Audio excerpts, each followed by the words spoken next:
ಸ್ನೇಹಿತರೆ ಎಲ್ಲರಿಗೂ ನಮಸ್ತೆ. ಸ್ನೇಹಿತರೆ, ಮಧ್ಯಪ್ರದೇಶದ ಈ ಒಂದು ಸಿಟಿಯಲ್ಲಿ ಮಾನವ ಕುಲವೇ ಕಂಡು ಕೇಳರಿಯದಂತಹ ಒಂದು ಘಟನೆ ಆ ನಗರದಲ್ಲಿ ನಡೆದಿತ್ತು 1983ರಲ್ಲಿ. ಅದು ಯಾವ ಘಟನೆ ಅನ್ನೋದನ್ನು ಹೇಳ್ತಾ ಹೋಗ್ತೀನಿ, ಕೇಳ್ತಾ ಹೋಗಿ. ಅದನ್ನು ಈ ವಿಡಿಯೋದ ಮಧ್ಯಭಾಗದಲ್ಲಿ ಹೇಳ್ತಾ ಹೋಗ್ತೀನಿ. ಬನ್ನಿ ಸ್ನೇಹಿತರೆ, ಮಧ್ಯಪ್ರದೇಶ್ ಜಿಯೋಗ್ರಫಿಗೆ ನಿಮ್ಮೆಲ್ಲರಿಗೂ ಸ್ವಾಗತ. ಸ್ನೇಹಿತರೆ, ಮಧ್ಯಪ್ರದೇಶಕ್ಕೆ ಮಧ್ಯಪ್ರದೇಶ ಅಂತ ಹೆಸರು ಬರಲಿಕ್ಕೆ ಕಾರಣ ಏನಪ್ಪ ಅಂತಂದರೆ, ಅದು ನೋಡಿ ಭಾರತ ದೇಶದ ಮಧ್ಯಭಾಗದಲ್ಲಿದೆ ಮತ್ತು ದೊಡ್ಡದಾಗಿದೆ. ಮಧ್ಯಪ್ರದೇಶ ಅನ್ನೋದೊಂದು ಸಂಸ್ಕೃತ ಪದ, ಅದರಿಂದ ಆ ಮಧ್ಯಪ್ರದೇಶ ಅಂತ ಹೆಸರು ಬಂದಿದೆ. ಅಂದರೆ ಹೃದಯ ಭಾಗ. ನೀವು ಮ್ಯಾಪಲ್ಲೂ ನೋಡಿ ಮಧ್ಯಪ್ರದೇಶ ಅದು ಹೆಸರಿಗೆ ತಕ್ಕನಾಗ ಮಧ್ಯದಲ್ಲೇ ಇದೆ ಕಣ್ರಿ. ಆ ಒಂದು ಕಾರಣದಿಂದ ಮಧ್ಯಪ್ರದೇಶ ಅಂತ ಹೆಸರು ಬಂತು. ಮತ್ತು ಮಧ್ಯಪ್ರದೇಶದ ವಿಸ್ತೀರ್ಣ ನೋಡೋದಾದರೆ 3,08,252 ಸ್ಕ್ವೇರ್ ಕಿಲೋಮೀಟರ್ಗಳಷ್ಟು ಮಧ್ಯಪ್ರದೇಶದ ವಿಸ್ತೀರ್ಣ ಇದೆ. ಮಧ್ಯಪ್ರದೇಶದ ಜನಸಂಖ್ಯೆ 9 ಕೋಟಿಗಳಷ್ಟು ಇದೆ. ಮತ್ತು ಮಧ್ಯಪ್ರದೇಶದ ಜಿಲ್ಲೆಗಳು 55 ಜಿಲ್ಲೆಗಳನ್ನ ಮಧ್ಯಪ್ರದೇಶ ಒಳಗೊಂಡಿದೆ. 428 ತಾಲೂಕುಗಳನ್ನ ಮಧ್ಯಪ್ರದೇಶ ಒಳಗೊಂಡಿದೆ. ಮತ್ತು ಮಧ್ಯಪ್ರದೇಶದ ರಾಜಧಾನಿ ಭೋಪಾಲ್. ಈ ಭೋಪಾಲ್ ನಗರದಲ್ಲೇ ಆಗಿದ್ದು ಅತಿ ದೊಡ್ಡ ಅನಿಲ ದುರಂತ. ವಿಡಿಯೋದ ಸ್ಟಾರ್ಟಿಂಗಲ್ಲಿ ಹೇಳಿದ್ನಲ್ಲ, ಆ ಒಂದು ಘಟನೆ 1883ರಲ್ಲಿ ಒಂದು ಕಾರ್ಖಾನೆಯಲ್ಲಿ ಮೀಥೈಲ್ ಐಸೋಸಯನೇಟ್ ಅಂತಕ್ಕಂತಹ ಒಂದು ಅನಿಲ ಸೋರಿಕೆಯಾಗಿ ಇಡೀ ಕಂಪನಿಯೇ ಬ್ಲಾಸ್ಟ್ ಆಗಿ ಅಲ್ಲಿ ಸಾವಿರಾರು ಜನ ತಮ್ಮ ಪ್ರಾಣವನ್ನು ಕಳ್ಕೊಂಡ್ರು. ಆ ಒಂದು ಘಟನೆ ಇಂದಿಗೂ ಕೂಡ ಮಾಸಿಲ್ಲ. ಮತ್ತು ಮಧ್ಯಪ್ರದೇಶದ ಭಾಷೆಗಳು ಯಾವ್ಯಾವಪ್ಪ ಅಂತ ನೋಡೋದಾದರೆ, ಮಧ್ಯಪ್ರದೇಶದ ಭಾಷೆ Hindi. Hindi is the official language of the Madhya Pradesh.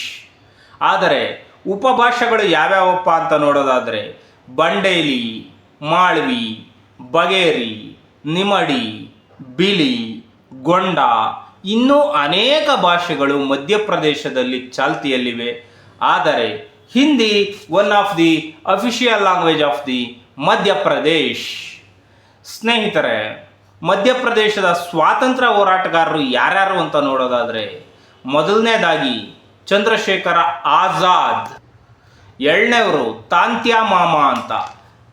Tatya ಟೋಪಿ ಅಂತ ಕೇಳಿದ್ವಿ, ಬಟ್ ಇವರು ತಾಂತ್ಯಾ ಮಾಮ ಅಂದರೆ ಯಾರು ಅಂತ ನನಗೂ ಸರಿಯಾಗಿ ಗೊತ್ತಿಲ್ಲ.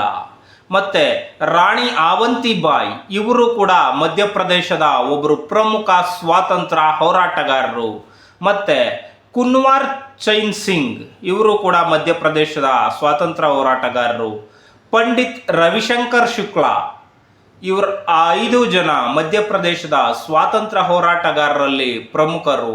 ಇನ್ನೂ ಸಾವಿರಾರು ಜನ ಮಧ್ಯಪ್ರದೇಶದಲ್ಲಿ ಸ್ವಾತಂತ್ರ್ಯ ಹೋರಾಟಗಾರರಿದ್ದಾರೆ. ಆದರೆ ಎಲ್ಲರ ಹೆಸರನ್ನು ಹೇಳೋಕ್ಕಾಗಲ್ಲ ಈ ಚಿಕ್ಕ ವಿಡಿಯೋದಲ್ಲಿ. ಮತ್ತು ಮಧ್ಯಪ್ರದೇಶ ಅಭಿವೃದ್ಧಿಶೀಲ ರಾಷ್ಟ್ರ, ಅಷ್ಟೇನು ಡೆವಲಪ್ಮೆಂಟ್ ಆಗಿಲ್ಲ, ಇನ್ನು ಡೆವಲಪಿಂಗ್ ಸ್ಟೇಜಲ್ಲಿದೆ ಈ ಒಂದು ರಾಜ್ಯ.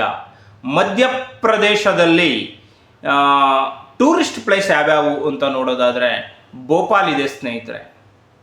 ಅದರಲ್ಲಿ ತುಂಬ ನೋಡ್ಬೋದು. ಭೋಪಾಲಲ್ಲಿ ಇಂದೋರ್ ಇದೆ, ಉಜ್ಜಯಿನಿ, ನಮ್ಮ ಹಿಂದೂಗಳ ಪವಿತ್ರ ಧಾರ್ಮಿಕ ಕ್ಷೇತ್ರ ಉಜ್ಜಯಿನಿ, ಖಜುರಾಹೋ, ಇಲ್ಲಿ ಅನೇಕ ಹಳೆ ಕಾಲದ ಟೆಂಪಲ್ಗಳಿದ್ದಾವೆ ಖಜುರಾಹೋದಲ್ಲಿ. ಮತ್ತು ಜಬ್ಬಲ್ಪುರ ಇದೆ, ಓಂಕಾರೇಶ್ವರ್ ಇದೆ, ಗ್ವಾಲಿಯರ್ ಕೋಟೆ ಇದೆ. Very big fort in India, Gwalior ಕೋಟೆ ತುಂಬ ಚೆನ್ನಾಗಿದೆ ಗ್ವಾಲಿಯರ್ ಕೋಟೆ. ಮತ್ತು ಮಧ್ಯಪ್ರದೇಶದ ಸಾಕ್ಷರತೆ 69% ಇದೆ. ಯಾಕಪ್ಪ ಅಂತಂದರೆ ನನಗನ್ಸುತ್ತೆ ಮಧ್ಯಪ್ರದೇಶದ ಸಾಕ್ಷರತೆ ಅಷ್ಟಿಲ್ಲ, ಕಡಿಮೆ ಇದೆ. ಇದು ತುಂಬ ಕಡಿಮೆ ನಂಬರ್ ಆಯಿತು, ಇನ್ನೂ ಜಾಸ್ತಿ ನಂಬರ್ ಆಗಬೇಕು ಅನ್ನೋದು ನಮ್ಮ ಇದು. ಮಧ್ಯಪ್ರದೇಶದ ರಾಜವಂಶಗಳು ಯಾವ್ಯಾವು ಅಂತ ನೋಡೋದಾದರೆ ಸ್ನೇಹಿತರೆ, ಆವಂತಿ ಆ್ಯಂಡ್ ಛೇಡಿ ಅದೊಂದು ರಾಜವಂಶ. ಮತ್ತು ಮೌರ್ಯರು ಆಳಿದ್ದಾರೆ ಅಲ್ಲಿ, ಚಂದ್ರಗುಪ್ತ ಮೌರ್ಯ, ಸಮುದ್ರಗುಪ್ತ ಮೌರ್ಯ, ಅವರು ಆ ಥರ ಎಲ್ಲ. ಮತ್ತು ಗುಪ್ತರು ಆಳಿದ್ದಾರೆ. ಮತ್ತು ಪರಮಾರರು, ಗೂರ್ಜರ ಪ್ರತಿಹಾರರು ಈ ರೀತಿಯಾಗೆಲ್ಲ ಆಳಿದ್ದಾರೆ. ಚಂಡೇಲರು ಆಳ್ವಿಕೆ ಮಾಡಿದ್ದಾರೆ, ಅದೊಂದು ರಾಜ್ಯವಂಶ. ಮಾಳ್ವದ ಸುಲ್ತಾನರು ಆಳ್ವಿಕೆಯನ್ನು ಮಾಡಿದ್ದಾರೆ. ಇವರೆಲ್ಲ ಮಧ್ಯಪ್ರದೇಶವನ್ನು ಆಳ್ವಿಕೆ ಮಾಡಿರುವಂತಹ ಪ್ರಮುಖ ರಾಜವಂಶಗಳು. ಇನ್ನೂ ಅನೇಕ ರಾಜವಂಶಗಳು ಮಧ್ಯಪ್ರದೇಶವನ್ನು ಆಳ್ವಿಕೆ ಮಾಡಿದ್ದಾವೆ. ಆದರೆ ನಮಗೆ ಮೇಲ್ನೋಟಕ್ಕೆ ಕಂಡುಬರೋದು ಮಾತ್ರ ಇಷ್ಟು ಮಾತ್ರ. ಮತ್ತು ಮಧ್ಯಪ್ರದೇಶದಲ್ಲಿ ಹರಿತಕ್ಕಂತಹ ನದಿಗಳು ಯಾವ್ಯಾವಪ್ಪ ಅಂತ ನೋಡೋದಾದರೆ ನರ್ಮದಾ ನದಿ is the one of the 7 sacred rivers. ಭಾರತದ ಪವಿತ್ರ ನದಿಗಳಲ್ಲಿ ಒಂದು 7 ಪವಿತ್ರ ನದಿ ಬರ್ತವೆ. ಅದರಲ್ಲಿ ನರ್ಮದಾ ನದಿ ಕೂಡ ಒಂದು. 2ನೇದು ತಾಪಿ ನದಿ, 3ನೇದು ಚಂಬಲ್ ನದಿ, 4ನೇದು ಬೆಟ್ವಾ ನದಿ, 5ನೇದು ಶಿಪ್ರಾ ನದಿ. ಈ ರೀತಿಯಾಗಿ ಅನೇಕ ನದಿಗಳು ಕೂಡ ಮಧ್ಯಪ್ರದೇಶದಲ್ಲಿ ಇದ್ದಾವೆ, ಇನ್ನೂ ಇದ್ದಾವೆ. ಅದರಲ್ಲಿ ಪ್ರಮುಖ ನದಿಗಳು ಮಾತ್ರ ನಾನು ಹೇಳಿದ್ದೇನೆ. ಮತ್ತು ಬೆಟ್ಟಗಳು ಯಾವ್ಯಾವ ಇದ್ದಾವೆ, ಮೌಂಟೈನ್ಸ್ ಅಂತ ನೋಡ್ತಾ ಹೋಗೋಣ ಬನ್ನಿ ಸ್ನೇಹಿತರೆ. ಸತ್ಪುರ ಬೆಟ್ಟ, ಅದೊಂದು ವಿಂಧ್ಯ ಬೆಟ್ಟ. ಸ್ನೇಹಿತರೆ, ಇವನ್ನೆಲ್ಲ ಬೆಟ್ಟ ಅನ್ನೋದಕ್ಕಿಂತ ಪರ್ವತ ಅಂತ ಹೇಳಿಬಿಡ್ತೀನಿ. ಸತ್ಪುರ ಪರ್ವತ, ವಿಂಧ್ಯ ಪರ್ವತ. ವಿಂಧ್ಯ ನೀವೆಲ್ಲರೂ ಕೇಳಿರ್ಬೋದು. ವಿಂಧ್ಯ ಹಿಮಾಚಲ, ಯಮುನಾ, ಗಂಗಾ. ವಿಂಧ್ಯ ಅಂದರೆ ಇದೇ ಮಧ್ಯಪ್ರದೇಶವನ್ನು ವಿಂಧ್ಯ ಪರ್ವತ ಅಂತ ಕರೆಯೋದು. ಮತ್ತು ಮೈಕಾಲ ಪರ್ವತ, ಅಮರಕಂಟಕ್. ಇದ್ರ ಬಗ್ಗೆ ಹೇಳಬೇಕು ಸ್ನೇಹಿತರೆ.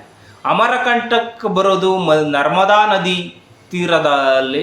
ಅಮರಕಂಟಕ್ ಅನ್ನೋದೊಂದು ಜಿಲ್ಲೆ.